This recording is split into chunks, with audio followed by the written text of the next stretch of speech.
Surat cyber ક્રાઇમનો મોટો ભેદ ઉકેલાયો છે। ઝારખંડથી 2 આરોપીઓની ધરપકડ કરાઈ છે। 10.65 લાખની એપીકી ફ્રોડનો પર્દાફાશ થયો છે। મની મ્યુલ નેટવર્કનો બાંડાફોડ થયો છે। એપીકી ફ્રોડથી બેંક ખાતું હેક કરી ઠગાઈ કરી તો રૂપલાલ મંડલ અને મુકેશ કુમાર મંડલ ઝડપાયા છે। 1800 કિમી દૂર ઝારખંડમાં સુરત પોલીસનું સફળ ઓપરેશન 65 લાખથી વધુના શંકાસ્પદ ટ્રાન્ઝેક્શનનો ખુલાસો થયો છે। સાયબર ઠગાઈના આંતરરાજ્ય રેકેટ પર પોલીસનો પ્રહાર તો સુરત સાયબર ક્રાઇમની મોટી સફળતા।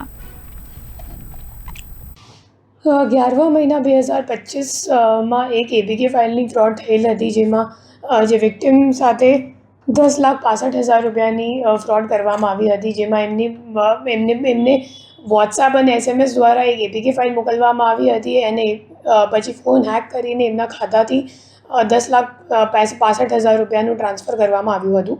તો આ ગુનાના કામે અમે લોકોએ જ્યારે ઓપરેશન મ્યુલ હન્ટ લોન્ચ કરી હતી 12મા મહિનામાં છેલ્લા વર્ષમાં, તો ત્યારે ઓપરેશન મ્યુલ હન્ટ દરમિયાન આ ગુનાનું ડિટેક્શન કરવામાં આવ્યું હતું, જેમાં રાજેશ્વર સ્વાઈન અને ઝિયાઉર રહેમાન કરીને 2 આરોપીઓની ધરપકડ કરવામાં આવેલ હતી અને એમની ઇન્ટેરોગેશન મુજબ આ કેસમાં જે મની મ્યુલ આરોપીઓ હતા, તો એમની ધરપકડ કરવા માટે પછી ટેકનિકલ વર્કઆઉટ ચાલુમાં હતી અને ટેકનિકલ વર્કઆઉટ કરવાથી ખબર પડી કે જે બંને આરોપીઓ છે એ લોકો છેક 1800 કિલોમીટર દૂર ગિરિડીહ ઝારખંડમાં એમનું લોકેશન આવતું હતું। પછી આપણી ટીમ ત્યાં ગઈ અને લગભગ 4 દિવસ સુધી એ લોકોએ અલગ અલગ ભૂમિકા લઈ, અલગ અલગ રોલ લઈ અને હ્યુમન એન્ટ દ્વારા બંને આરોપીઓને શોધીને લોકલ પોલીસની મદદથી 2 પોલીસ સ્ટેશનના પોલીસની મદદથી એક ઓપરેશન કરીને બંને આરોપીઓને